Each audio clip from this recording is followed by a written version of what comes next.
எங்கள் அன்பாக நேசிக்கிற எங்கள் நல்ல தகப்பனே, இந்த இரவு வேளைக்காக நன்றியோடு ஸ்தோத்தரிக்கிறோம். ஆண்டவரே, இந்த கூட்டத்தினுடைய இரண்டாவது இரவு வேளையில உம்முடைய பாதத்திலே கடந்து வரும்படியாய் கிருபை தந்தீரே. உமக்கு ஸ்தோத்திரம், ஸ்தோத்திரம், ஸ்தோத்திரம் ஐயா.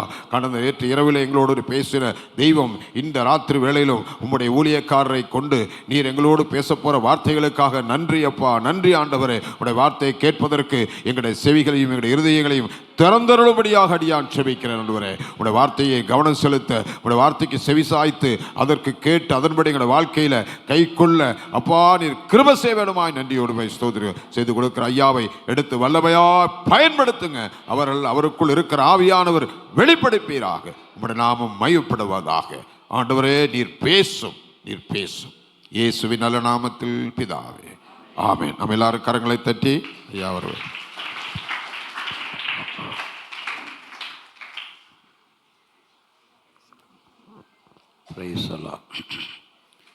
கர்த்தருடைய பரிசுத்த நாமம் மகிமைப்படட்டும். தர்மையான நாளிலும் தேவ சமூகத்துக்கு வந்திருக்கிற உங்கள் அனைவருக்கும் இயேசுவின் இனிய நாமத்திலே நல்வாழ்த்துக்களை தெரிவித்து கொண்டு, வேதம் பைபிள் கொண்டு வந்தவங்கெல்லாம் கரத்தை எடுத்து உயர்த்தி ஒரு 3 அல்லேலூயா சொல்லலாமா? அல்லேலூயா, அல்லேலூயா, அல்லேலூயா. Praise the Lord. கர்த்தருக்கு ஸ்தோத்திரம். நீங்கள் எல்லாரும் கொண்டாந்துருக்கிறதுக்காக நான் நன்றி செலுத்துகிறேன். சிலரெல்லாம் எடுத்துகிட்டு வர்றதில்லை. இப்போ நாளாக எல்லாம் செல்லுலேயே வந்துடுது அப்படின்னு சொல்லி பைபிளை கொண்டு வர்றதில்லை. நீங்கள் அப்படி ஒரு நாள் இருக்கக்கூடாது. எந்த கூட்டமாக இருந்தாலும் பைபிள் உங்கள் கையில் இருக்கணும். அல்லேலூயா. அதனாலே நீங்கள் வேதத்தை திறந்து இன்றைக்கும் கர்த்தர் நமக்கு கொடுத்த ஒரு வசனத்தை தியானிக்கலாம். யோபின் புஸ்தகம் 5ஆம் அதிகாரம் 24ஆம் வசனத்தை வாசித்து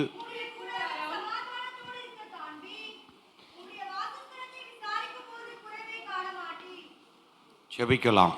அல்லேலூயா. Praise the Lord. Thank you Jesus. அல்லேலூயா. உள்ளமெல்லாம் உருகுதையா உத்தமனை நினைக்கையில், உம்மை அல்லால் வேறு தெய்வம் உண்மையா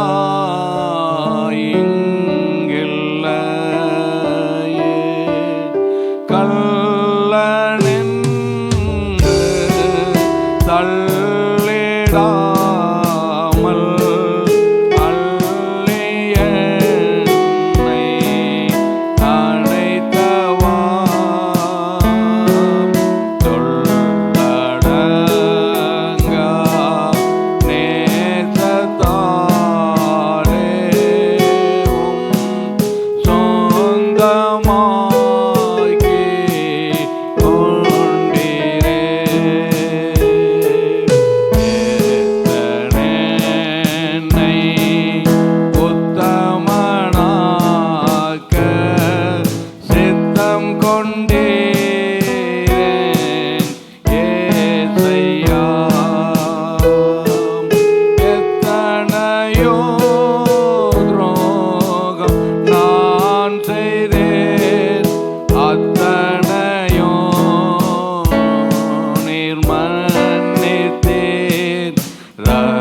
ஆம் பிதாவே, உம்மிடத்தில் எங்களை தாழ்த்துகிறோம்.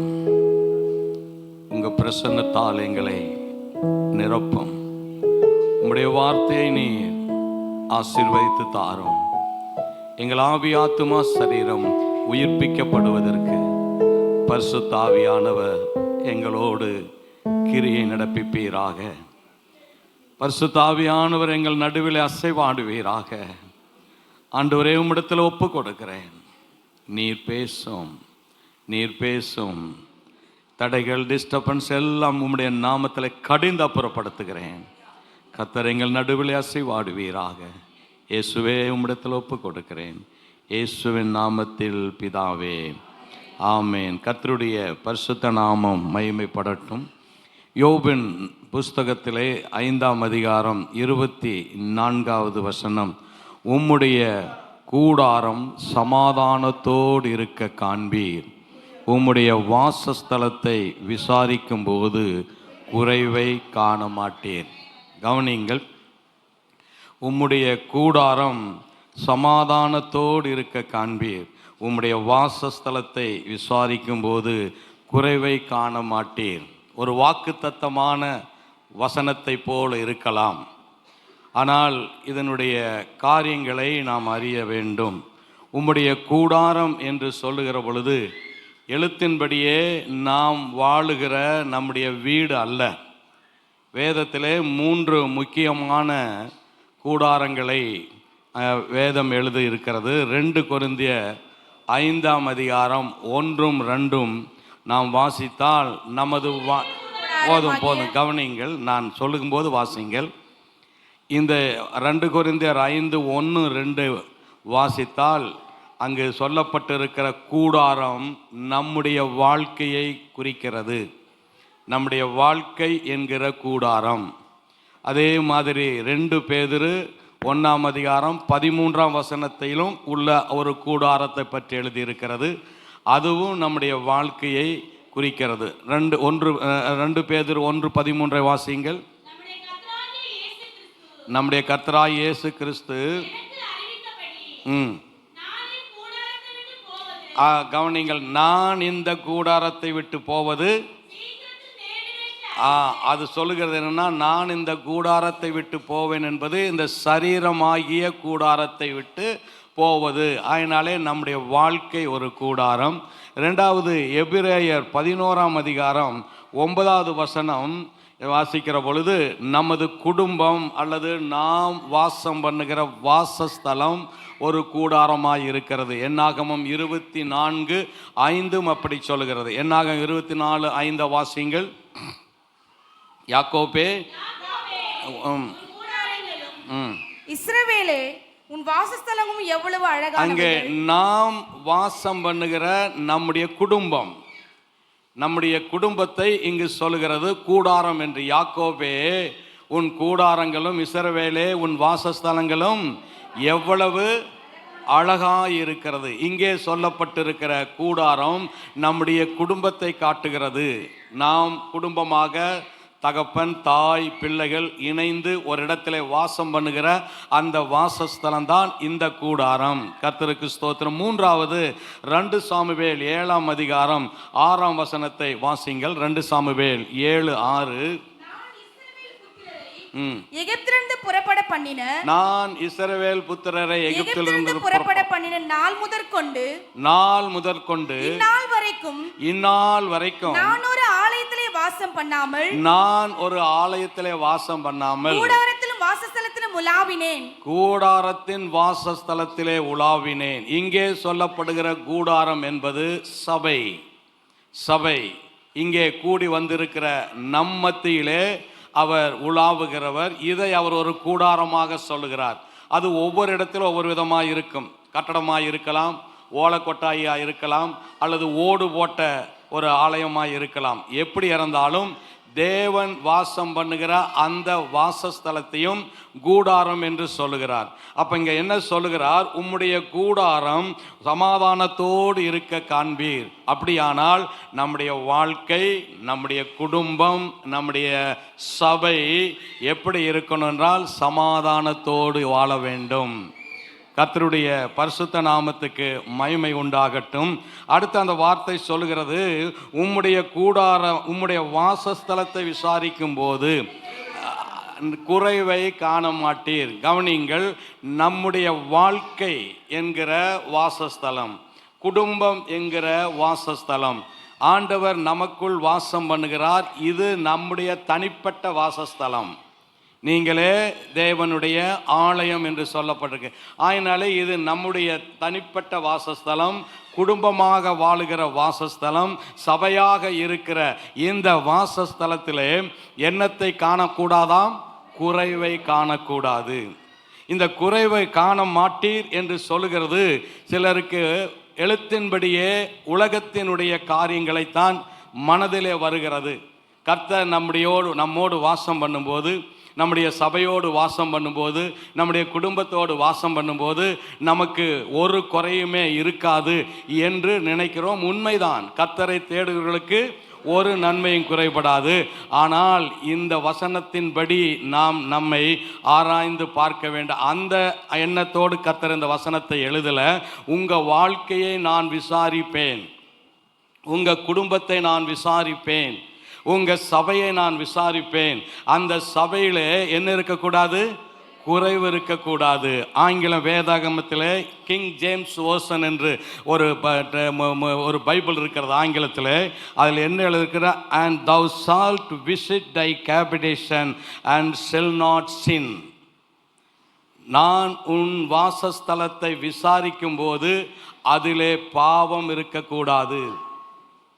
நம்ம நினைப்போம் அரிசி குறையக்கூடாது, வஸ்திரம் குறையக்கூடாது, பணம் குறையக்கூடாது. நம்முடைய வாசஸ்தலத்தை விசாரிக்கும் போது நம்முடைய தேவைகள் குறையாமல் இருக்கும் என்று தான் நம்ம நினைப்போம். நமக்கு வேண்டிய அரிசி, பருப்பு, பொருட்கள், வஸ்திரம், பணம், பொருள் இதையெல்லாம் குறையாமல் இருக்கிறது என்பது தான் அநேகருடைய எண்ணங்களிலே உருவாகிறது.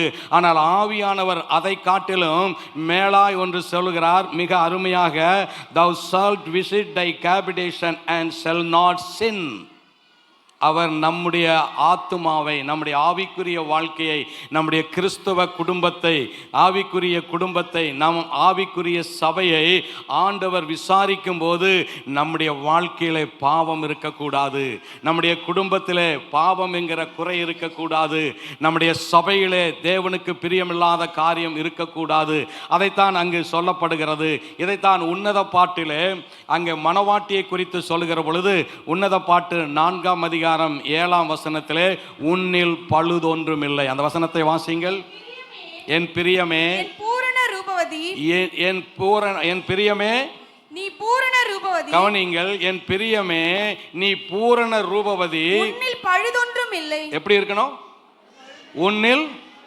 உன்னில் பழுதொன்றும் இல்லை. சபை எப்படி இருக்கணும்? என் பிரியமே, மணவாளனாகிய இயேசு சொல்லுகிறார், மணவாட்டியாகிய சபையை பார்த்து சொல்லுகிறார், அன்பான விசுவாசிகளே, என் பிரியமே நீ எப்படிப்பட்ட? என் பிரியமே நீ பூரண ரூபவதி, பூரண ரூபவதி, உன்னில் பழுதொன்றும் இல்லை. என்னது பழுதொன்றும் இல்லை? பழுதுன்னா என்னதுன்னா குறை. இப்போ சில சமயத்தில் சிலருடைய சரீரத்தில் குறைபாடுகள் இருக்கிறது. ஏதோ சில உறுப்புகள் வளர்ச்சி கம்மியாக இருக்கிறது. அப்போ அது என்ன ஆகிறது? பழுதாகி கிடக்கிறது. ஒரு வண்டி ஓட முடியாமல் ரிப்பேர் ஆகி இருக்கிறது. என்ன சொல்லுவாங்க? அந்த வண்டி ஓடாதுங்க, அது பழுதாகி கிடக்கிறது. அப்படியானால் அதில் ஒரு குறை இருக்கிறதுன்னு அர்த்தம். ஆனால் கர்த்தர் நம்முடைய ஆவிக்குரிய வாழ்க்கையை, குடும்பத்தை, சபையை விசாரிக்கும் போது நீங்களும் நானும் பூரண ரூபபதியாய் இருக்க வேண்டும். நம்மில் பழுது ஒன்றும் இருக்கவே கூடாது. அல்லேலூயா, அல்லேலூயா.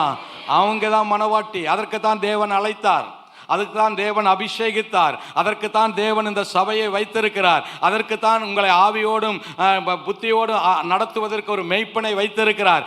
எதற்காக? நீ எனக்கு பிரியமானவன், நீ பூரண ரூபவதி, உன்னில என்ன கிடையாது?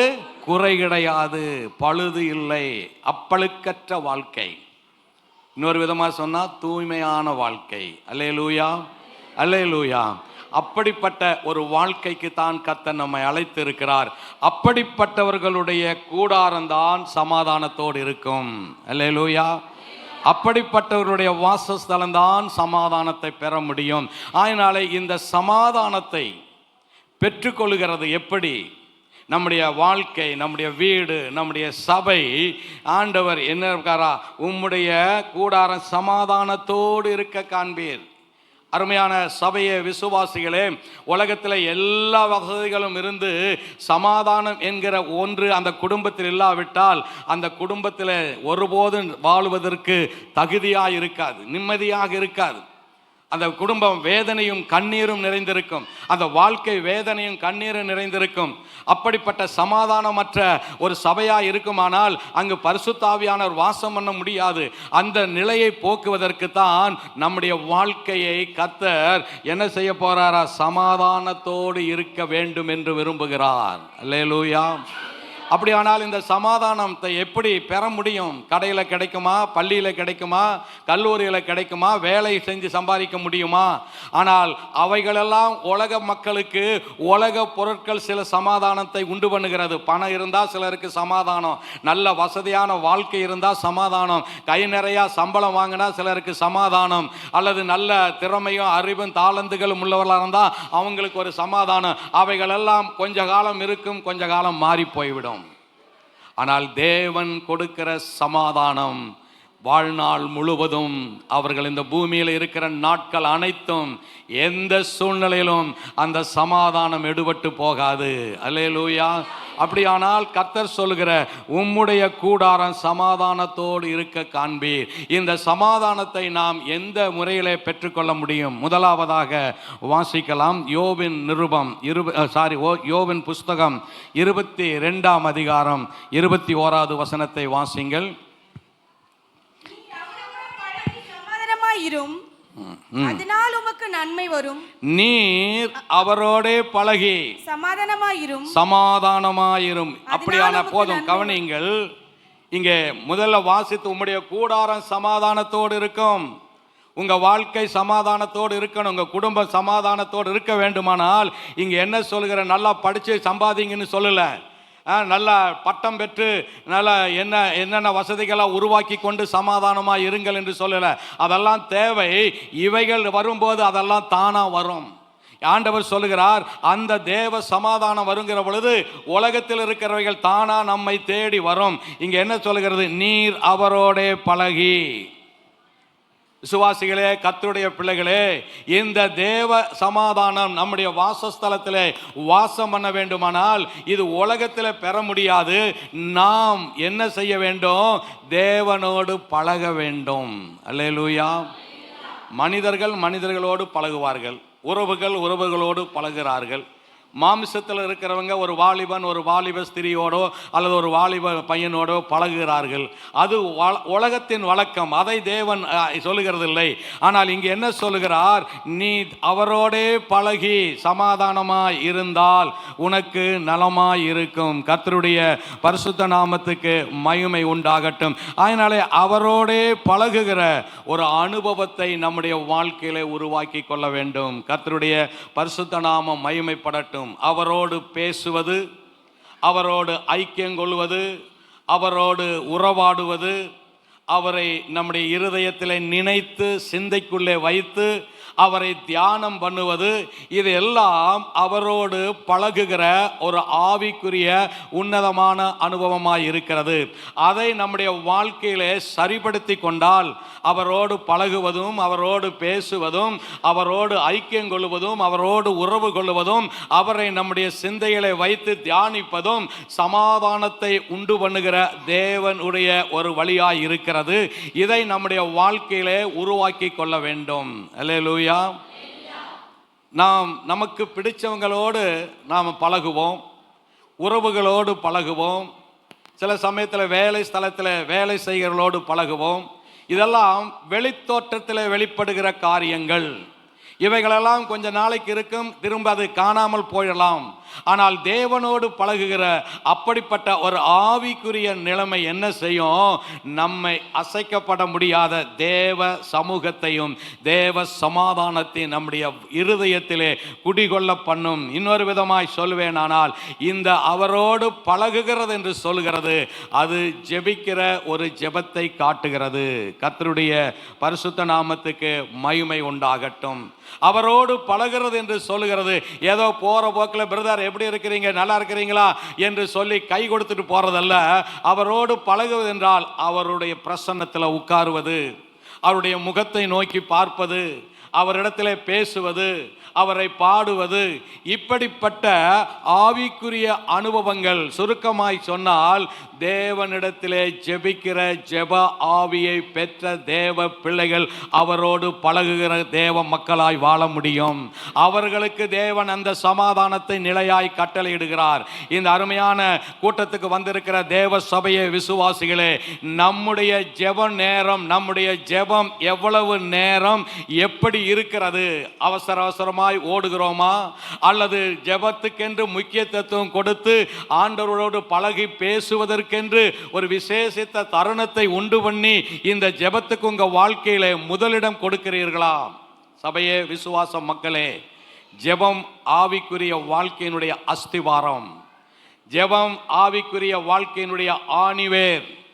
ஜெபம் ஆத்துமாவுக்கு உயிர் மூச்சு. ஜெபிக்கிறவன் ஒரு நாளும் தோற்று போக மாட்டான்.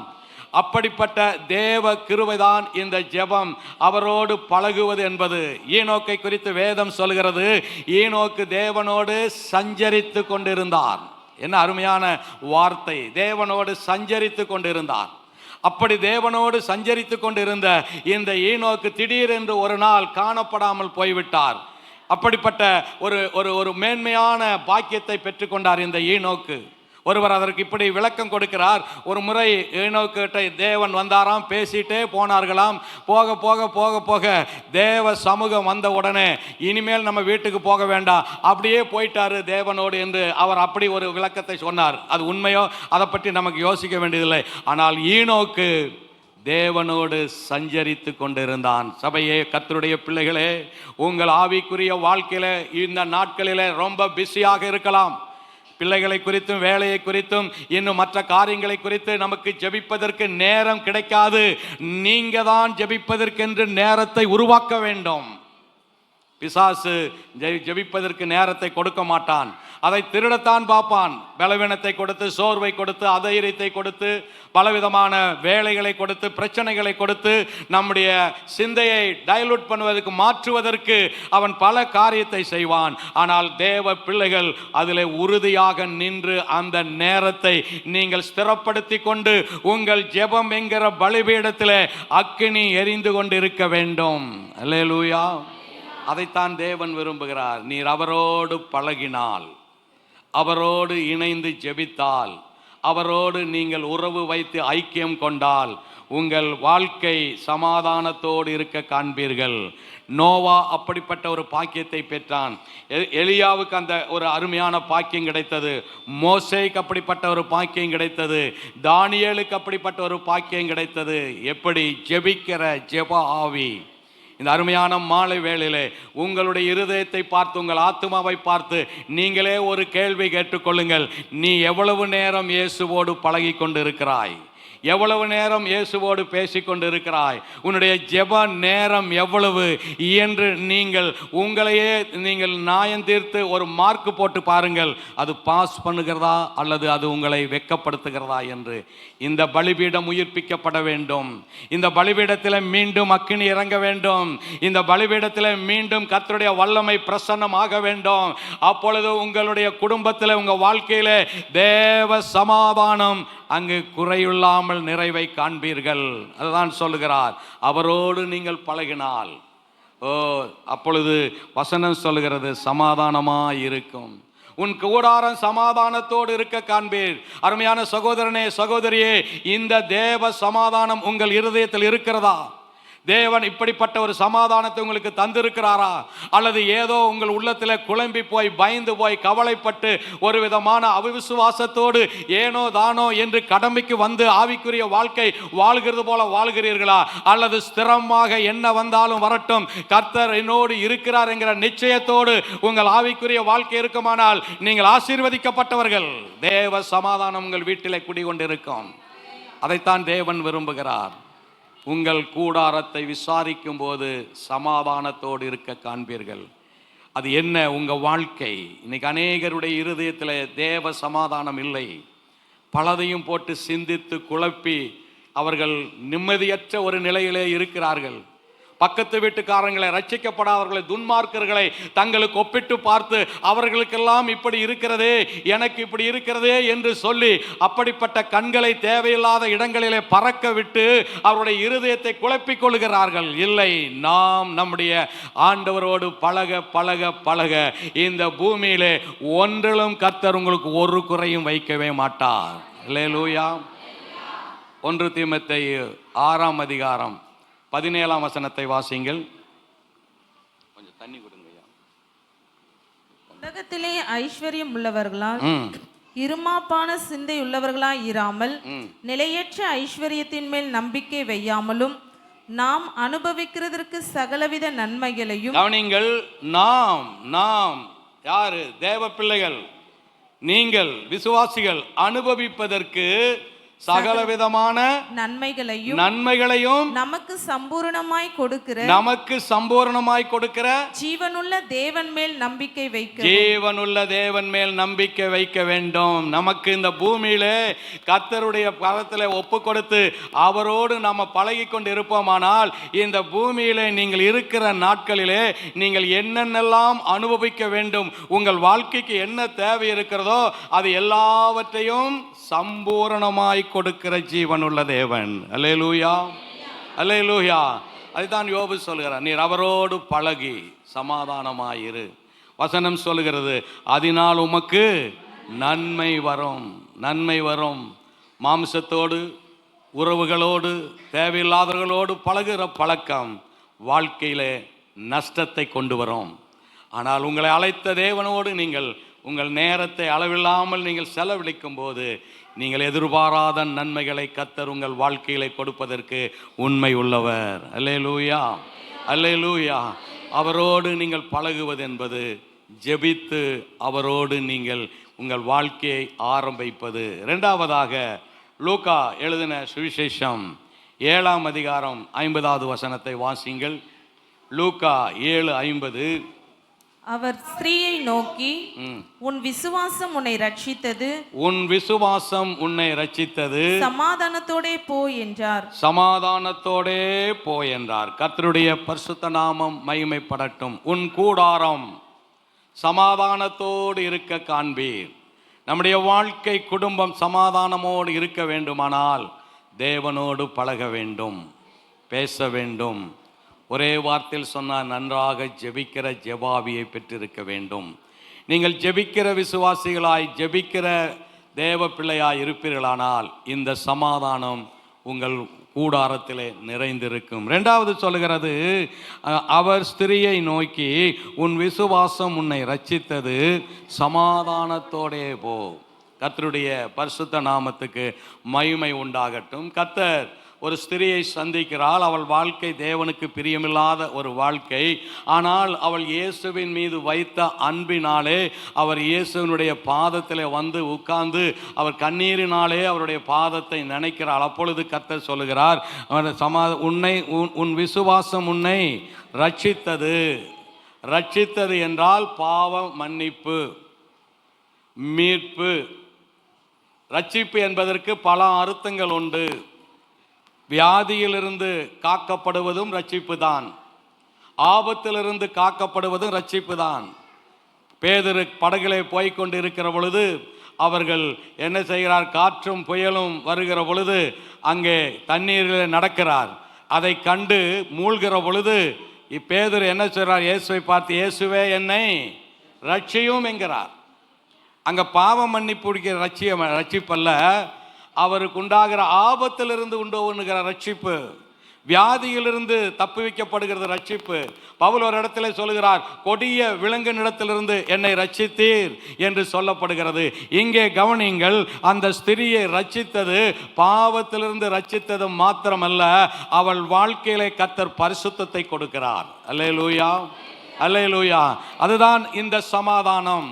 இந்த சமாதானத்தோடே போ என்றால் இந்த சிறையினுடைய வாழ்க்கையில பயத்தையும் நடுக்கத்தையும் சமாதானமற்ற நிலையிலே இருந்த எல்லா பழக்கங்களும் மாறுபட்டு இப்பொழுது கர்த்தருக்கு முன்பாக தன்னை பரிசுத்தமாக அவள் வாழ்க்கை கட்டப்படுகிறதுனாலே அவளுக்கு ஒரு தெய்வீக சமாதானம் இருக்கிறது. கர்த்தருடைய பரிசுத்த நாமத்துக்கு மகிமை உண்டாகட்டும். ஆயினாலே அன்பான சபையே, விசுவாச மக்களே, இந்த சமாதானத்தை நாம் பெற்றுக்கொள்ள வேண்டும் என்றால் அருமையானவர்களே, நாம் ஆண்டவருக்கு பயந்து இப்படிப்பட்ட தேவனுக்கு பிரியமில்லாத பழக்க வழக்கங்களை விட்டது மாத்திரமல்ல, பரிசுத்தத்திலே நம்மை அர்ப்பணித்து தேவனுக்கு பிரியமான ஒரு ஜீவியம் செய்கிற பொழுது இந்த பரிசுத்தம் உங்க வாழ்க்கையிலே தேவ சமாதானத்தினாலே ஸ்திரப்படுத்தி வைத்திருக்கும். அல்லேலூயா. தேவனோடு வாழ்கிற தூய்மையான வாழ்க்கை, இருதயத்திலே சுத்தமுள்ளவர்கள் பாக்கியவான்கள், அவர்கள் தேவனை தரிசிப்பார்கள். அந்த உண்மையான தூய்மையான பரிசுத்த வாழ்க்கை அவர்களை ஸ்திரப்படுத்தும், திடப்படுத்தும். அவங்க விசுவாசத்தில் நம்பிக்கையில் உறுதியாக இருப்பார்கள். அவர்களை என்ன வந்தாலும் அசைக்க முடியாது. ஏன்? அவர்கள் கர்த்தரோடு உள்ள அந்த அன்பின் ஐக்கியம் அல்லது அந்த பரிசுத்த ஜீவியத்திலே மனச்சாட்சி குற்றமற்ற அப்படிப்பட்ட ஒரு நல்ல ஜீவியம் செய்கிறதுனாலே அவர்கள் அசைக்கப்பட முடியாத சமாதானத்தை பெற்றிருக்கிறார்கள். மலைகள் விலகலாம், பர்வதங்கள் நிலைபெயர்ந்து போகலாம், என் சமாதானத்தின் உடன்படிக்கை உன்னை விட்டு போக. என்ன வந்தாலும் எது நடந்தாலும் அவர்கள் அசைக்கப்பட முடியாத ஸ்திரமாக இருப்பார்கள், நம்பிக்கையாக இருப்பார்கள். ஒரு தாய், விசுவாசம் உள்ள ஒரு தாய், ஆண்டவருக்கு பிரியமான தாய், அவர்களுக்கு 2 பெண் பிள்ளைகள். தகப்பனார் கணவன் மரித்து போனார். இந்த 2 பிள்ளைகளையும் கர்த்தருக்கு பயந்து உண்மையோடு உத்தமத்தோடு வளர்த்தி 2 பிள்ளைகளுக்கும் விவாகத்தை முடித்தார்கள். அதிலே ஒரு மகள் அப்ராடு போனாள், வெளிநாட்டுக்கு போய்விட்டாள். இன்னொரு மகள் தன்னோடு இருக்கிறாள். இப்பொழுது வெளிநாட்டுக்கு போக வேண்டிய அந்த நிலைக்கு வந்ததுக்கு காரணம், அந்த வெளிநாட்டில் இருக்கக்கூடிய மகள் மரித்து போனாள். இப்பொழுது அந்த காரியமாக இந்த தாய் தன்னுடைய 2வது மகளிடத்திலிருந்து போகிறாள். 2வது மகள் மரித்து போனால், முதல் மகள் வெளிநாட்டில் இருக்கிறாள். இப்போ இந்த வெளிநாட்டில் இருக்கிற மகளை பார்க்க தாய் போகிறார்கள், கப்பலிலே போகிறார்கள். நடு கடலிலே காற்றும் புயலும் அடிக்கிறது, தப்பிக்க முடியாத நிலை. கேப்டன் வந்து சொல்லிவிட்டார், நீங்கள் யாரெல்லாம் உங்கள் உயிரை காப்பாற்றிக் கொள்ள விரும்புகிறீர்களோ, லைஃப் போட், கப்பலில் லைஃப் போட்டுன்னு ஒன்று இருக்கும், அந்த லைஃப் போட்டில் நீங்கள் குதித்து உங்களை உயிரை காப்பாற்றிக் கொள்ளுங்க, யாராவது வந்து உங்களை காப்பாற்றுவாங்க. இன்னும் கொஞ்சம் சில மணி நேரத்தில் இந்த கப்பல் முழுக போகுது என்று கேப்டன் சொல்லிட்டார். எல்லாரும் அங்கு ஓடுகிறார்கள், இங்கே ஓடுகிறார்கள், லைஃப் போட்டை தேடி அதிலே குதித்து தண்ணிக்குள்ளே தத்தளித்து கொண்டு இருக்கிறார்கள். ஆனால் இந்த தாய் மாத்திரம் ஒரு அமைதியாக ஒரு இடத்துல உட்கார்ந்து மனதுக்குள்ளே ஸ்தோத்திரம் பண்ணி கொண்டிருந்தார்கள். இந்த கேப்டன் அங்கும் இங்கும் போனவர் திடீரென்று இந்த தாயை பார்த்து கேட்டார், அம்மா, எல்லாரும் இப்படி தங்கள் உயிரை காப்பாற்றுவதற்கு எவ்வளவோ பிரயாசப்படுகிறார்களே, உங்களுக்கு உயிர் மீது ஆசை இல்லையா? நீங்கள் இப்படி உட்கார்ந்து இருக்கீங்களே, நீங்கள் எதையாவது ஒன்றை பிடித்து தப்பித்துக் கொள்ளுங்கம்மா, சீக்கிரத்தில் இந்த கப்பல் மூழ்க போகுது என்றார். அந்த அம்மா புன்முறுவலோடு சொன்னாங்க, சார், இந்த கப்பல் மூழ்காமல் கரையை பிடித்தால் நான் இந்த கப்பல் இந்த புயலிலே மூழ்கி கடலுக்குள்ளே போகுமானால் என்னுடைய முதல் மகள் வீட்டுக்கு போவேன். இந்த கப்பல் முழுகாமல் கரையை கடக்குமானால் என்னுடைய 2வது மகள் வீட்டுக்கு போவேன். 2வது மகள் உயிரோடு இருக்கிறாள், மூத்த மகள் மரித்து போனாள். ஆயினாலே கப்பல் இந்த கடலுக்குள்ளே மூழ்கி போகுமானால் நானும் மூழ்குவேன். ஆனாலும் நான் எங்கே போவேன்? என்னுடைய மூத்த மகள் வீட்டுக்கு போவேன். இதுதாங்க சமாதானம். இதுதான் அசைக்க முடியாதது. ஏன்? அவர்களுக்குள் ஒரு நம்பிக்கை இருக்கிறது, நான் வாழ்கிற வாழ்க்கை வெறுமையானதல்ல, வீணானதல்ல, என் வாழ்க்கை தேவனுக்கு பிரியமானது. ஆயினாலே இந்த உலகத்தில் என்ன நடந்தாலும் பரவாயில்லை என்று தன் இருதயத்தில் ஸ்திரமாக வாழ்ந்த அந்த வாழ்க்கை தான் தேவ சமாதானம். அதைத்தான் கர்த்தர் தம்முடைய பிள்ளைகளுக்கு கொடுக்கிறார். அதை நாம் எப்படி பெற்றுக்கொள்ள முடியும்? பரிசுத்தமாய் வாழும்போது, கர்த்தருக்கு தூய்மையாய் வாழும்போது. ஏன் நாம் பரிசுத்தமாய் வாழ வேண்டும் என்றால், வசனம் சொல்லுகிறது, நம்முடைய தேவனாகிய கர்த்தர் பரிசுத்தர். லேவியராகமம் 20:26 சொல்லுகிறது, நான் பரிசுத்தராய் இருக்கிறது போல நீங்களும் பரிசுத்தராய் இருங்கள், நீங்கள் என்னுடையவர்களாய் இருக்கும்படிக்கு உங்களை மற்ற ஜனங்களை விட்டு பிரித்தெடுத்தேன். நாம் நம்முடைய ஆண்டவர் பரிசுத்தரை ஆராதிக்கிறோம். இந்த பரிசுத்தரை ஆராதிக்கிறவர் பரிசுத்தராய் இருக்க வேண்டும் என்று விரும்புகிறார். மற்ற ஜனங்களை விட்டு நம்மை பிரித்தெடுத்து இருக்கிறார். ஆயினாலே நாம் பரிசுத்தமாய் வாழ வேண்டும். பரிசுத்தமாய் வாழுகிறவனுக்கு குழப்பம் கிடையாது, பயம் கிடையாது, கவலை கிடையாது, அவிசுவாசம் கிடையாது. அவர்கள் ஒன்றை குறித்தும் வேதனைப்பட வேண்டியதில்லை. அவர்களுக்கு அசைக்கப்பட முடியாத ஒரு திட நம்பிக்கை இருக்கும், தைரியம் இருக்கும். நீதிமான் சிங்கத்தை போல தைரியமாய் இருப்பான். ஏன்? அவனுடைய இருதயம் அவனை குற்றப்படுத்தவில்லை, அவனுடைய இருதயம் அவனை குற்றப்படுத்தவில்லை. அதனாலே அவனுக்கு ஒரு நிச்சயம் உண்டு. இதுதான் தேவ சமாதானம். உன் கூடாரம் சமாதானத்தோடு இருக்க காண்பீர் என்றால், உங்க வாழ்க்கை தேவ சமாதானத்தோடு இருக்க வேண்டுமானால் உங்கள் ஆத்துமாவிலே தேவனுக்கு பிரியமான பரிசுத்தத்தை நாம் உருவாக்கி கொள்ள வேண்டும். பரிசுத்தமாய் வாழ வேண்டும். அசுத்தத்துக்கென்று நாம் அழைக்கப்படவில்லை. தேவன் நம்மை அழைத்ததே சொல்கிறார், நான் பரிசுத்தர், ஆயினாலே நீங்களும் பரிசுத்தராயிருங்கள், உங்கள் நடக்கையில் எல்லாவற்றிலும் பரிசுத்தராயிருங்கள் என்று சொல்லி அந்த பேதுருவுக்கு கர்த்தர் சொல்கிறார். 1 பேதுரு 1:15-16 சொல்கிறார், நான் பரிசுத்தர், ஆயினால் உங்கள் நடக்கையில் எல்லாவற்றிலும் பரிசுத்தராயிருங்கள். சபையே, விசுவாசிகளே, தேவ பிள்ளைகளே, நாம் நம்முடைய ஆவிக்குரிய வாழ்க்கை இந்த ஆண்டின் ஆரம்பத்திலே நாம் வந்திருக்கிறோம். எந்தெந்த இடத்துல நம்மை அசுத்தப்படுத்துகிற எண்ணத்திலேயோ சிந்தையிலேயோ இருதயத்திலோ தீட்டுப்படுத்தக்கூடிய எந்த ஒரு காரியத்திலும் நாம் ஒரு நாளும் பின்வாங்கி விடக்கூடாது. நாம் கர்த்தருக்கென்று நம்முடைய இருதயத்தை, நம்முடைய ஆத்துமாவை பரிசுத்தத்துக்குள்ள வைத்து தேவ பார்வையிலே நாம் தூய்மையுள்ள ஒரு வாழ்க்கை வாழ வேண்டும். அல்லேலூயா. எபிரேயர் 12:14 சொல்கிறது, பரிசுத்தம் இல்லாமல் ஒருவனும் கர்த்தரை தரிசிக்க முடியாது. அப்ப ஆவிக்குரிய ஜீவியத்தையும் பரிசுத்தத்தையும் பிரிக்க முடியாது. விசுவாசத்தையும் கிறிஸ்துவையும் பிரிக்க முடியாதது போல ஆவிக்குரிய வாழ்க்கை நம்ம வாழுவோமானால் பரிசுத்தம் இல்லாமல் வாழ முடியாது. ஆயினாலே தேவன் விரும்புகிற பரிசுத்தத்தை நமக்குள்ள உருவாக்கி கொள்ள வேண்டும். அப்பொழுது உங்கள் கூடாரம் தேவன் கொடுத்த சமாதானத்தினாலே திடப்படுத்தப்படுவீர்கள். நம்முடைய சிந்தையை கெடுக்கிற, அசுத்தத்தை கெடுக்கிற எல்லா அசுத்தங்களும் தீட்டுகளும் நம்முடைய வாழ்க்கையை விட்டு நீக்கப்பட வேண்டும்.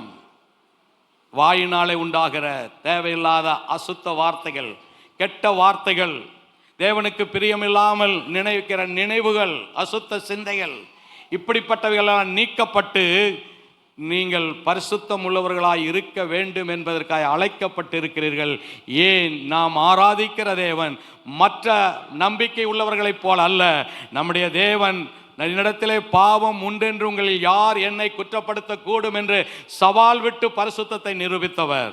என்னிடத்தில் பாவம் உண்டென்று உங்கள் யார் சொல்ல முடியும் என்று சொல்லி அவர் தான் ஒரு பரிசுத்தர் என்று நமக்கு ஒரு முன்மாதிரியாய் வாழ்ந்து காட்டியிருக்கிறார். அந்த தேவன் நம்மிடத்திலும் எதிர்பார்க்கிறார், என் மகனே, என் மகனே, நான் பரிசுத்தர், நீயும் உன் வாழ்க்கையிலே பரிசுத்தமாய் இருக்க உன் ஆத்துமாவை அர்ப்பணி. கரை திரை பிழை இல்லாத காரியங்கள் உன் வாழ்க்கையில இருக்குமானால் உன் கூடாரம் தேவ சமாதானத்தோடு இருக்க காண்பீர். தேவ சமாதானத்தினாலே நீர் நிரப்பப்படுவீர். அப்படியானால் சமாதானம், பரிசுத்தத்தினாலே தேவன் உங்களுடைய குடும்பத்திலே, வாழ்க்கையிலே நிறைவாய் கட்டளையிடுவார். அல்லேலூயா, அல்லேலூயா. மூன்றாவதாக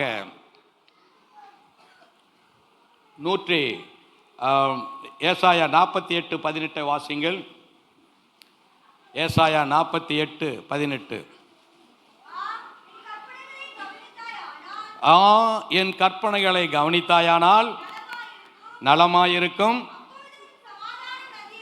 கவனிங்கள், அப்பொழுது உன் சமாதானம் நதியைப் போலும், உன் நீதி சமுத்திரத்தின் அலைகளைப் போல இருக்கும். கர்த்தருடைய பரிசுத்த நாமத்துக்கு மகிமை உண்டாகட்டும். உன் கூடாரம் சமாதானத்தோடு இருக்க காண்பீர். கர்த்தருடைய நாமம் மகிமைப்படட்டும். கூடாரம் என்றால் நம்முடைய வாழ்க்கை, கர்த்தர் நமக்கு தந்திருக்கிற இந்த ஆவி, ஆத்துமா, சரீரம், இதிலே சமாதானம் இருக்கணும். வாசஸ்தலம் நம்முடைய குடும்பத்திலே சமாதானம், சபையிலே சமாதானம் இருக்க வேண்டுமானால் இங்கு என்ன சொல்கிறார்? என் கற்பனைகளை கவனித்தாயானால் நலமாய் இருக்கும். அப்பொழுது உன் சமாதானம் நதியைப் போலும், உன் நீதி சமுத்திரத்தின் அலைகளைப் போலும் இருக்கும். அல்லேலூயா, அல்லேலூயா. கர்த்தருடைய கற்பனைகள், கர்த்தருடைய கட்டளைகள், தேவன் மோசேக்கு கொடுத்த அந்த நியாயப்பிரமாணத்தினுடைய 10 விதமான தேவனுடைய கட்டளையை நாம் கவனித்தால், இன்னொரு விதமாய் சொன்னால், நம்முடைய கரங்களிலே கொடுத்திருக்கிற இந்த வேத வார்த்தைக்கு செவி கொடுத்து இந்த வேத வசனத்தின்படி நடந்தால், இந்த வேத வசனத்தை உங்கள் உள்ளத்தில் ஏற்றுக்கொண்டு இந்த வேதத்தின்படி நடப்பீர்களானால் நீங்கள் பாக்கியவான்கள். தேவ சமாதானம் உங்களுக்குள் குடிகொண்டிருக்கும். அது எப்படி இருக்குமா? நதியை போல. ஒரு நல்ல தண்ணீர் புரண்டு வருகிற ஆற்றை போய் பாருங்க, அதுதான் நதி. அது அப்படியே நின்று போகாது, அல்லது தேங்கி போகாது. அது என்ன செய்யும்? கரை புரண்டு வேகமாக போகும். அது அப்படிப்பட்ட ஒரு தன்மை படைத்ததான் நதி. தண்ணீர் அதிகமாய் போகிறது தான் நதி. அப்படி நீங்கள் தேவனுடைய வார்த்தைக்கு, தேவனுடைய வசனத்துக்கு, நமக்கு கொடுக்கப்படுகிற உபதேசத்துக்கு, ஆவியானவர் தேவ பிள்ளைகளால் கொடுக்கப்படுகிற சத்தியத்துக்கு உங்கள் இருதயம் திறக்குமானால், தேவ சமாதானம் ஆற்று நதியை போல உங்களுடைய வாழ்க்கைக்குள், குடும்பத்துக்குள்ளே தானாய் வந்து நிரம்பி இருக்கிறதை காண முடியும். குழப்புகிற தீய சக்திகள் நெருங்க முடியாது. அவிசுவாசப்படுத்துகிற அசுத்த கிரிகள் உங்களிடத்தில் நெருங்க முடியாது. ஏன்? தேவனுடைய வார்த்தை ஆவியும் ஜீவனுமாய் இருக்கிறது. அது இருபுறமும் கருக்குள்ள பட்டயம். வானம் பூமி ஒளிந்தாலும் அவருடைய வார்த்தை ஒளியாது. அவர் அதிகாரத்தின் வல்லமையும் படைத்தது. ஊனையும் கணுக்களையும் உருக பிரிக்கத்தக்கதானது. இருதயத்தின் நினைவுகளையும் எண்ணங்களையும் வகையறுக்கக்கூடிய அப்படிப்பட்ட தேவனுடைய வசனம் நம்முடைய வாழ்க்கைக்கு சமாதானத்தை கொடுக்கும். அதான் அப்படி எழுதப்பட்டிருக்கிறது. நீ என் கற்பனைகளை கவனி. தேவன் வைத்திருக்கிற நியாயங்களை, நியாயத்தின் சட்டங்களை நீ கவனிப்பாயானால் உனக்கு தேவ சமாதானம் நதியை போல வரும். பணம் உங்களுக்கு சமாதானத்தை கொடுக்க முடியாது. பதவி உயர்வு சமாதானத்தை கொடுக்க முடியாது. ஆனால் தேவனுடைய வார்த்தை உங்களுக்கு சமாதானத்தை கொடுக்கும். அல்லேலூயா. நம்முடைய தேசத்துக்கு சுதந்திரம் வாங்கி கொடுத்த தேச தந்தை மகாத்மா காந்தி தன் வாழ்க்கையில குழப்பங்களும் பிரச்சனைகளும் வந்தால் நேரடியாக தன் அறைக்கு சென்று புதிய ஏற்பாட்டை எடுத்து மத்தேயு சுவிசேஷத்தில் இருக்கிற மலை பிரசங்கத்தை திரும்ப திரும்ப வாசிப்பாராம். 5ஆம் அதிகாரம், 6ஆம் அதிகாரம், 7ஆம் அதிகாரத்தை. அவருக்கு அந்த பிரச்சனைக்கு ஒரு தீர்வு கிடைக்கும். அவருக்கு இருக்கிற குழப்பம் நீங்கும். அவர் உடனடியாக தைரியத்தோடு காரியங்களை செய்வாராம். என்ன செய்வது? இப்படி பிரச்சனை இருக்கிறது என்று குழம்புவாரானால் மனிதனிடத்தில் அல்ல, தன் அறைக்கு சென்று நியூ டெஸ்டமென்ட் இருக்கிற மலை பிரசங்கத்தை திரும்ப திரும்ப வாசிப்பாராம். அது அவருக்கு நிம்மதியை கொடுக்கும், பாதையை காட்டும். அவர் பிரச்சனைக்கு ஒரு வழி உண்டாக்குறது. அவர் எல்லாவற்றிலும் ஒரு மேன்மையான தலைவராக மாற்றப்பட்டார். சபையே, விசுவாசிகளே, கர்த்தர் தம்முடைய பிள்ளைகளுக்கு நம்முடைய வாசஸ்தலமாகிய கூடாரத்திலே தேவ சமாதானமாய் வாழ வேண்டும். எது இருந்தாலும் எது இல்லாவிட்டாலும் ஆவிக்குரிய விசுவாசிகளுடைய அந்த விசுவாசம் தளரக்கூடாது. உலகத்தான் தளருவான். உலகத்தான் வாழ்க்கையிலே நிம்மதியற்று போவான். கொஞ்சம் பேர் குறைஞ்சால், கொஞ்சம் பேங்க்ல பேலன்ஸ் குறைஞ்சால், கொஞ்சம் ப்ரொமோஷன் இறங்கி வந்துட்டால், ஏதாவது ஒரு பிரச்சனை வந்து விட்டால் மூளையிலே போய் உட்கார்ந்து விடுவான். அந்த சமாதானம்லாம் காத்துல போயிடும். ஆனால் தேவ பிள்ளைகளுக்கு அப்படி அல்ல, விசுவாசிகளுக்கு அப்படி அல்ல. தேவன் கொடுக்கிற சமாதானம் அப்படி அல்ல. மலைகள், ஏசாயா 54:10 சொல்கிறது, மலைகள் விலகினாலும் பர்வதங்கள் நிலைபெயர்ந்து போனாலும் என் கிருபையும் என் சமாதானத்தின் உடன்படிக்கையும் உன்னை விட்டு விலகாது. கர்த்தருடைய பரிசுத்த நாமத்துக்கு மகிமை உண்டாகட்டும். அதனாலதான் 119ஆம் சங்கீதம் 165 இப்படி சொல்லுகிறது, வாசிங்கள். உம்முடைய வேதத்தை நேசிக்கிறவர்களுக்கு மிகுந்த சமாதானம் உண்டு. என்ன உண்டு? மிகுந்த சமாதானம் உண்டு. வேதத்தை வாசிப்பவர்களுக்கு அல்ல. சிலரெல்லாம் வேதத்தை வாசிக்கிறாங்க. அரசியல்வாதி கூட வேதத்தை வாசிக்கிறான், புற மதஸ்தன் கூட வேதத்தை வாசிக்கிறான். வேதத்தை எல்லாரும் வாசிப்பாங்க, அறிவை பெற்றுக்கொள்வதற்கு, அல்லது என்ன இருக்கிறது, அல்லது மற்றவங்களை வாக்குவாதம் பண்ணுவதற்கு, மற்றவங்களோடு எதையாவது இல்லாத காரியத்தை இட்டு கட்டுவதற்கு வாசிப்பார்கள். ஆனால் உங்களுடைய வேதத்தை வாசிப்பவர்களுக்கு என்றல்ல, விசுவாசிகளாகிய உங்களுக்கு தேவ சமாதானத்தை பெற்றிருக்கிற உங்களுக்கு, கர்த்தரை தெய்வமாய் கொண்டிருக்கிற உங்களுக்கு அவர் ஒரு ஆலோசனை கொடுக்கிறார். அன்பின் ஆலோசனை, உமது வேதத்தை நேசிக்கிறவர்களுக்கு. அல்லேலூயா, அல்லேலூயா. வேதத்தை நேசித்து வாசிக்கணும். ஒரு நல்ல ருசியுள்ள ஆகாரம் இருந்தால் என்ன செய்கிறோம்? ஆட்டோமேட்டிக்காக இன்னும் கொஞ்சம் கொடுங்குங்கிறோம். இருந்தால் இன்னும் கொஞ்சம் கொடுங்களேன், நல்லா ருசியாக இருக்குது, சாப்பிடலாமே. இது என்ன, எதனால? அந்த ருசி, ஆசை, அதனுடைய அந்த நேசிக்கிற காரியங்கள். தனக்கு பிரியமானவங்க வந்தால் அரை மணி நேரத்தை காட்டிலும் இன்னொரு அரை மணி நேரம் அவங்களோடு நிலவிடுகிறோம். தனக்கு பிரியமான வஸ்திரம் இருந்தால், எல்லா வஸ்திரங்கள் இருந்தாலும் அந்த பிரியமான வஸ்திரத்தான் அடிக்கடி நம்ம பயன்படுத்துகிறோம். எது நமக்கு பிரியமாக இருக்கிறதோ அதை அடிக்கடி நம்ம பயன்படுத்துகிறது போல, சபையே நமக்கு பிரியமானவர்களிடத்தில் அதிக நேரம் நம்ம பேசிக்கொண்டு இருக்கிறோம். அதை போலவே தான் இந்த வேதத்தை நேசிக்கிற ஒரு பாக்கியத்தை, நேசிக்கிற ஒரு நல்ல ஆவிக்குரிய தன்மையை உங்களுக்குள்ளே உருவாக்கி கொள்வீர்களானால் உங்கள் கூடாரம் சமாதானத்தோடு இருக்க காண்பீர்கள். அது மிகுந்த சமாதானம், மிகுந்த சமாதானம். வேதத்தை வாசிக்காம வீட்டை விட்டு வெளியே போகக்கூடாது.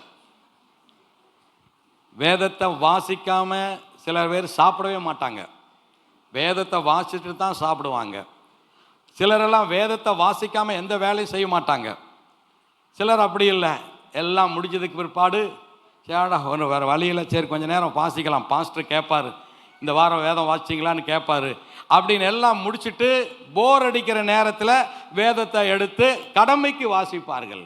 இல்லை, அதற்கு முதலிடம் கொடுக்கணும். வேதம் என்பது நம்முடைய ஆண்டவர் இயேசுவுக்கு ஈக்குவல். இயேசுவும் வேதமும் ஒன்றே. அல்லேலூயா. ஆதியிலே வார்த்தை இருந்தது, அந்த வார்த்தை தேவனிடத்திலிருந்து, அந்த வார்த்தை தேவனாய் இருந்தது, அந்த வார்த்தை தான் இந்த வார்த்தை. ஆயினாலே இயேசு இருந்தால் எப்படி முகமுகமாய் ஒரு நேசத்தை காண்பிப்போமோ அப்படிப்பட்ட சிந்தையோடு, ஆசையோடு, விருப்பத்தோடு ஒரு அதிகாரத்தை படித்தா கூட அதன் மீது ஒரு பயபக்தியை, ஒரு முக்கியத்துவம் முன்னணியிலே கொடுத்து இந்த வேதத்துக்கு நம்முடைய வாழ்க்கையை முதலிடத்திலே காண்பிக்க வேண்டும். அல்லேலூயா, அல்லேலூயா. இன்னும் கூட முடியுமானால், நேசிப்பீர்களானால் உங்க பையில இந்த வேதத்தை வச்சுட்டு நீங்க எங்கேயும் போகலாம், வரலாம், ஒன்றும் தப்பு இல்லை. வேலைக்கு போறாங்கன்னா கூட உங்க வேதத்தை கையில் எடுத்துட்டு போகலாம், தவறு இல்லை. கர்த்தர் அதை ஒன்றும் தப்பா செய்கிறது இல்லை. நீங்கள் எங்க உங்க பிரயாணத்துக்கு போனால் நீங்க வேதத்தை எடுத்து நீங்கள் கொண்டு போகலாம். உறவுகாரர்கள் வீட்டுக்கு போனா உங்க வேதத்தை கொண்டு போய் நீங்கள் வாசிக்கிற அப்படிப்பட்ட ஆவிக்குரிய மேன்மையான உன்னதமான பழக்கத்தை நீங்கள் உருவாக்கி கொள்வீர்களானால் தேவ சமாதானம் உங்கள் கூடாரத்தில் நிரம்பி இருக்கும். மிகுந்த சமாதானம். எல்லாம் எடுத்து வைப்போம், எல்லாம் எடுத்து வைப்போம். இந்த நாளுக்கு இந்த வஸ்திரம், இந்த நாளுக்கு இந்த வீட்டில் இந்த பொருள் வேணும், தலைவார் இருக்க சீப்பு கூட எடுத்து வைப்போம். எல்லாமே எடுத்து வைப்போம். வேதத்தை எடுத்து வைக்கிறதுக்கு மறந்துடுவோம், அல்லது எடுத்து வைக்க மாட்டோம். அங்கே போய் பார்த்துக்கலாம், யார் யார் வச்சுருந்தாங்கன்னா அந்த இடத்துல பார்த்துக்கலாம். இல்லாட்ட என்ன 2 நாள் வாசிக்காதனால என்ன நடந்து போயிடும் என்று அசட்டை, அதை குறித்ததான ஒரு விசேஷித்த மேன்மையை அப்படியே உதறி விடுவது இல்லை. சபையே, விசுவாசிகளே, நீங்கள் ஆவிக்குரியவர்களாய் வளர வேண்டும். தேவனுடைய பார்வையிலே விசேஷித்த மக்களாய் இருக்க வேண்டும். கர்த்தர் உங்களை உன்னதமான, உச்சிதமான, ஒரு மேன்மையான ஸ்தானத்திலே பார்க்கத்தக்கதாக நீங்கள் ஒரு விசேஷித்த சபையாராய் இருக்க வேண்டுமானால் தேவன் உங்களிடத்தில் எதிர்பார்ப்பது அவருடைய வேதத்துக்கு முதலிடம் கொடுப்பதுதான். அல்லேலூயா, அல்லேலூயா. அதைத்தான் இங்கு விரும்பும். உமது வேதத்தை நேசிக்கிறவர்களுக்கு மிகுந்த சமாதானம், மிகுந்த அவர்களுக்கு இடரல் கிடையாது. தேவ சமாதானம் எங்கே கிடைக்கிறது? அருமையான சபையே, தேவன் வைத்திருக்கிற வேதத்திலே இந்த சமாதானத்தை பெற்றுக்கொள்ளலாம். உன் கூடாரத்தை விசாரிக்கும் போது உன் கூடாரம் சமாதானமாக இருக்க காண்பீர். எப்படிப்பட்ட சமாதானம்? வேதம் கொடுக்கிற தேவ சமாதானம். மூன்றாவதாக பார்த்துவிட்ட, 4ஆவதாக பிலிப்பியர் 4ஆம் அதிகாரம் 6ம் 7ம் வாசியுங்கள். நீங்கள் ஒன்றுக்கும் கவலைப்படாமல் எல்லாவற்றையும் குறித்து உங்கள் விண்ணப்பங்களை ஸ்தோத்திரத்தோடு கூடிய ஜெபத்தினாலும் வேண்டுதலினாலும் தேவனுக்கு தெரியப்படுத்துங்கள். அப்பொழுது எல்லா புத்திக்கும் மேலான தேவ சமாதானம் உங்கள் இருதயங்களையும் உங்கள் சிந்தைகளையும் கிறிஸ்து இயேசுவுக்குள்ளாக காத்துக்கொள்ளும். கவனிங்கள், அப்பொழுது எப்பொழுது நீங்கள் ஒன்றுக்கும் கவலைப்படாமல் எல்லாவற்றை குறித்தும் உங்கள் விண்ணப்பங்களையும் ஸ்தோத்திரத்தோடே கூடிய ஜெபத்தினாலும் வேண்டுதலினாலும் தேவனுக்கு தெரியப்படுத்துங்கள். அப்பொழுது எல்லா புத்திக்கும் மேலாக தேவ சமாதானம் உங்கள் இருதயங்களையும் உங்கள் சிந்தைகளையும் கிறிஸ்து இயேசுவுக்குள்ளாக காத்து கொள்ளும். ஸ்தோத்திரத்தோடே கூடிய ஜெபம், ஸ்தோத்திரத்தோடே கூடிய வேண்டுதல், ஸ்தோத்திரத்தோடே கூடிய விண்ணப்பம், ஸ்தோத்திரத்தோடே கூடிய துதி, ஸ்தோத்திர ஆராதனை. சபையே, கர்த்தருடைய பிள்ளைகளே, இந்த சமாதானம் எங்கே ஆண்டவர் தம்முடைய பிள்ளைகளுக்கு வைத்திருக்கிறார்? தேவ பிள்ளைகள் கூடி ஆலயத்திலேயோ வீட்டிலேயோ எங்கே 2 பேர் 3 பேர் ஒன்று கூடி கர்த்தருடைய நாமத்தை பாடி ஸ்தோத்திரத்தினாலும் துதியினாலும் விண்ணப்பத்தினாலும் தேவனுக்கு அப்படிப்பட்டதான ஒரு துதி ஆராதனையை ஏறெடுக்கிறார்களோ அங்கே தேவ பிரசன்னம் இறங்கிறதை அறிய முடியும், உணர முடியும். அல்லேலூயா. ஆவிக்குரிய ஆராதனை, ஆவியிலே நடத்தப்படுகிற ஆராதனை. உலக பிரகாரமான ஆராதனை நான் சொல்லலை, இப்பெல்லாம் மாறுபட்டு போச்சு. இப்போ எல்லாமே வித்தியாசமாக போகிறது. சென்னையில் ஒரு பெரிய பாஸ்டர் இருப்பார், சாம் சுந்தரம் ஐயாவுக்கெல்லாம் தெரியும். அடிக்கடி சொல்லுவார் விசுவாசிகளை பார்த்து, விசுவாசிகளே குளிக்க போய் சேத்தை பூசிட்டு வராதிங்கம்பார். சொல்லிது விளங்குதான்? குளிக்க போய் சேத்தை பூசிட்டு வராதிங்க. இவங்க எதுக்கு போகிறாங்க? சேர் இருக்குது, அதை கழுவணும்னு போகிறாங்க. ஆனால் அங்கே போயிட்டு சேத்தை பூசிட்டு வர்றாங்க. அதனால இங்கே ஆராதனை நல்லா இருக்குது, குதிக்கிறாங்க, விசில் அடிக்கிறாங்க, கொண்டாட்டம் பண்ணுறாங்க, அப்படி பண்ணுறாங்க, சுற்றி வர்றாங்க, ஒருத்தர் பார்த்து கை கொடுத்து அப்படிப்பட்ட ரொம்ப சந்தோஷமாக இருக்குது, உற்சாகமாக இருக்குது, சிரிப்பு மகிழ்ச்சியுமாக இருக்கிறது என்று போய் தேவனுக்கு மாறான காரியத்தை செய்து ஆத்துமாவை கரைபடித்துக் கொள்ளாதீர்கள், உங்கள் ஆத்துமாவை சேத்தை வளர்த்திக் கொள்ளாதீர்கள். ஆராதனை என்பது ஆவியோடும் உண்மையோடும் தேவனுக்கு துதி ஸ்தோத்திரங்களை ஏறெடுக்கிற அப்படிப்பட்ட ஜீவனுள்ள பரிசுத்த ஆவியானவர் அசைவாடுகிற ஆராதனை தான் தேவ சமாதானத்தை கட்டளையிடும். அல்லேலூயா. உடைந்த உள்ளத்தோடு வருவார்கள், நொறுங்கின இருதயத்தோடு வருவார்கள், காயம்பட்ட இருதயத்தோடு வருவார்கள், கண்ணீரோடு வருவார்கள். தங்கள் வாழ்க்கையிலே என்ன இப்படி ஒரு பிரச்சனையே, பிசாசோ மனுஷனோ இப்படிப்பட்ட காரியத்தை உருவாக்கி விட்டான், யார் இதற்கு தீர்வு காண்பது, எப்படி இதிலிருந்து விடுதலை பெறுவது, யார் இதற்குரிய ஒரு வெற்றியை கொடுப்பது என்ற கண்ணீரோடு நீ ஆலயத்தில் விடுதலையோடு கர்த்தரை நீ ஆராதிக்கிற பொழுது பரிசுத்த ஆவியானவர் உன் பிரச்சனைக்கு முடிவுண்டாக்குவார். நீ போகும்போது கம்பீரத்தோடு போவாய், ஆனந்தத்தோடு போவாய். உன் இருதயத்தில் இருக்கிற காயங்கள் மாறும், உன் கண்ணீரை துடைக்கும் தேவ ஆவியானவர் அசைவாடுவார். அதுதான் ஜீவனுள்ள ஆராதனை, லைவ்லி வர்ஷிப். ஆராதனையில ஜீவன் இருக்க வேண்டும். அதான் துதி ஸ்தோத்திரம் விண்ணப்பம். ஆவியிலே நிறைந்து, ஆவியிலே அந்நிய பாஷையை பேசி, நம்முடைய கண்கள் இயேசுவோடு இணைக்கப்பட்டு ஆவியானவரோடு இணைக்கப்பட்டு பக்கத்தில் யார் இருக்கிறாங்க அவங்களா இவங்களா இராதபடி இயேசு ஒருவரை உங்களுக்கு முன்பாக வைத்து நீங்கள் கர்த்தரை நோக்கி பாடுகிற பாடல், துதிக்கிற துதி ஸ்தோத்திரங்கள் எல்லா தேவ பிரசன்னத்தை உங்கள் மீது அவ்விதமாய் கொண்டு வருகிறதை நீங்கள் உணர்வீர்கள். அல்லேலூயா. சிலரெல்லாம் அதை உணர முடியாது, சிலருக்கு அப்படிப்பட்ட அனுபவம் இல்லை, அவர்கள் அதை விரும்புகிறதும் இல்லை. ஏதோ வர வேண்டும், உட்கார வேண்டும், பாட்டு பாடுறாங்க, கை தட்டுறாங்க என்று சொல்லி அப்படிப்பட்ட ஒரு பொய்யான திருப்தியோடு போய் விடுகிறார். இல்லை சபையே, விசுவாசிகளே, கர்த்தருடைய பிள்ளைகளே, தேவன் ஒருவருக்கும் பட்சவாதம் அல்ல, எல்லாருக்கும் அவர் தேவனானவர். அவர் எல்லாரையும் தம்முடைய பிரசன்னத்தினாலே நிறைத்து எல்லாரையும் தந்தித்து எல்லாரும் வெளியே போகிற பொழுது மந்தைக்கு முன்னாடி செல்லுகிற கடாக்களை போல உங்கள் இருதயத்தை மாற்ற வேண்டும் என்று விரும்புகிறார். நீங்கள் வந்தவர்கள் வந்த வண்ணமாக அல்ல, ஒரு புதிய மாற்றத்தோடு செல்ல வேண்டும். அல்லேலூயா, அல்லேலூயா. பாஸ்டர் சுந்தரையான்னு ஒருத்தர் இருந்தார், சாம் சுந்தரையாவுக்கு முன்னாடி இருந்தவர், சிலருக்கு தெரியும். அவர் சபையாருக்கு சொல்லுவார், நீங்கள் ஆலயத்துக்குள் வரும்போது இங்கே உங்களுடைய உறவுகளை கூட்டிக் கொண்டு வரலாம், வரும்போது தனித்தனியாக போய் உட்காருங்கம்பார். இன்றைக்கி அப்படி கிடையாது. எங்கள் அக்கா வருவாங்க, என் தம்பி வருவான், என் அண்ணன் வருவான், இடத்த போட்டு பிடிச்சி உட்கார வச்சுட்டு இருப்பாங்க. யாரும் வரமாட்டாங்க, ஆனால் பிடிச்சி உட்கார வச்சுட்டு இருப்பாங்க. ஏன் வந்தால் விசாரிக்கலாம்ல, ஆராதனை நடந்துகிட்டு இருக்கோம், இவங்க ஒருத்தர் நலம் விசாரிப்பார்கள். இன்னைக்கு காலையில் என்ன செஞ்சுட்டு வந்த, மத்தியானம் என்ன செய்ய போற, ஆராதனை ஓடிட்டு இருக்கோம். அதனால அந்த பரிசுத்தவான் சொன்னார், யாரும் நீங்கள் குடும்பமாய் வந்தாலும் உறவுகளாய் வந்தாலும் ஒன்னா உட்காரக்கூடாது, தனித்தனியாக போய் உட்காருங்க, அப்பதான் விடுதலையோடு கர்த்தரை ஆராதிக்க முடியும் என்று சொன்னார். அதுதான் சத்தியம். ஆராதனை முடிஞ்சதுக்கு பிற்பாடு பேசுங்க, நலம் விசாரிங்க, ஒருத்தரோட ஒருத்தர் அன்பு காட்டுங்கள், ஒருத்தரோட ஐக்கியத்தை காட்டுங்கள். ஆராதனைக்குள்ளே வந்து உலக காரியங்கள் அல்லது குடும்ப காரியங்களை பேசிக்கொண்டு தேவ பிரசன்னத்தை இழந்துவிடக் கூடாது. தேவன் தம்முடைய பிள்ளைகளை சந்திப்பதற்கு ஆவலோடு காத்திருக்கிறார். ஆனால் அதை நாம் ஒருபோதும் அல்லல் தட்டி விடக்கூடாது, நம்மை ஆயத்தப்படுத்தணும். அங்கதான் சொல்லுகிற தேவ சமாதானம், ஆராதனையிலே தேவ பிரசன்னம்.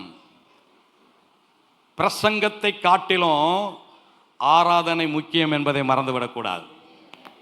சிலர் பிரசங்கத்துக்கு தான் முக்கியத்துவம் கொடுப்பாங்க. பரவாயில்ல, 2-3 கிழவிகள் இருப்பாங்க, அவங்க போய் பாடிட்டு உட்காந்துட்டு இருக்கட்டும். இல்லை கொஞ்சம் பேர் கொஞ்சம் ஏதாவது விருப்பம் உள்ளவங்க போய் உட்காந்து பாடிட்டு இருக்கட்டும். கரெக்டாக பாஸ்டர் இந்த நேரத்தில் பிரசங்கத்தை ஆரம்பிப்பார். எல்லாரும் உட்கார்றதுக்கு முன்னாடி நம்ம போய் தலையை காட்டிடலாம் அப்படி என்று வேணுமென்றே ஆராதனைக்கு லேட்டாகி வருகிறவர்கள் உண்டு. நான் உங்களை யாரையும் குறித்து எனக்கு தெரியாது. ஆனால் நான் சொல்லுகிறதை, நான் காண்கிறதை சொல்லுகிறேன். சபையே, நீங்கள் தேவ பிரசங்கத்துக்கு கொடுக்கிற அந்த நேரத்தை காட்டிலும் தேவ பிரசன்னம் இறங்குற நேரம் முக்கியமானது.